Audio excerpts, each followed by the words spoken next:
My next patron question is from Scoundrel, who wants to know about a possible other direction an animated Disney movie might have gone in. In light of the 30th anniversary of Disney's Hunchback of Notre Dame, I read somewhere online that Esmeralda was originally going to kill Judge Frollo at the end of the movie. Frollo would have tried to kill Quasimodo, but Esmeralda rushes in last minute to kill Frollo in order to save Quasimodo's life.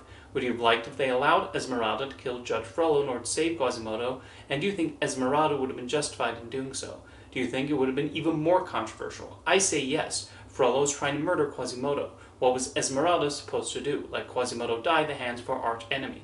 I imagine it would have been similar to Superman killing Zod at the end of Man of Steel. After seeing this question, I went looking up further information on this through interviews with the directors and listening to parts of the audio commentary, but could not find anything, only in the film's IMDb trivia page, which anyone can edit. But let's say, for the sake of this question, that the filmmakers had made the bold decision to have Esmeralda be the one to kill Frollo, rather than him falling from Notre Dame.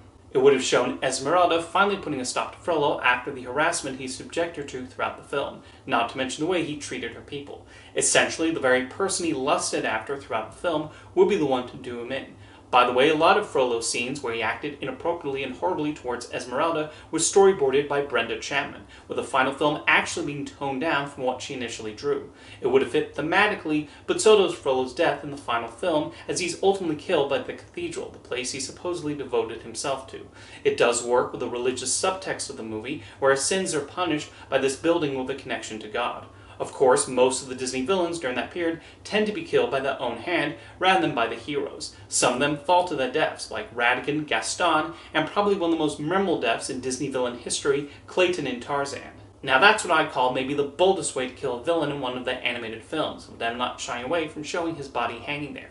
Meanwhile, you also had times when the villains did not die at the end, like Jafar, with Aladdin using his smarts to have him become a genie and get trapped inside of a lamp, or Radcliffe being arrested at the end of Pocahontas. Hades being a god would make it difficult for Hercules to kill him, so he just punches him into the dead souls of the underworld.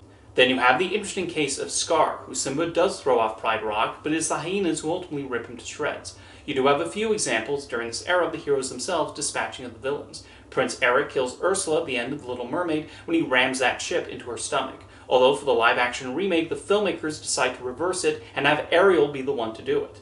And there's also Mulan, who teams up with Mushu to kill the villain with fireworks, and Mulan choosing to do that did not result in any sort of controversy that I can recall. People just seemed to accept it as the hero stopping the villain.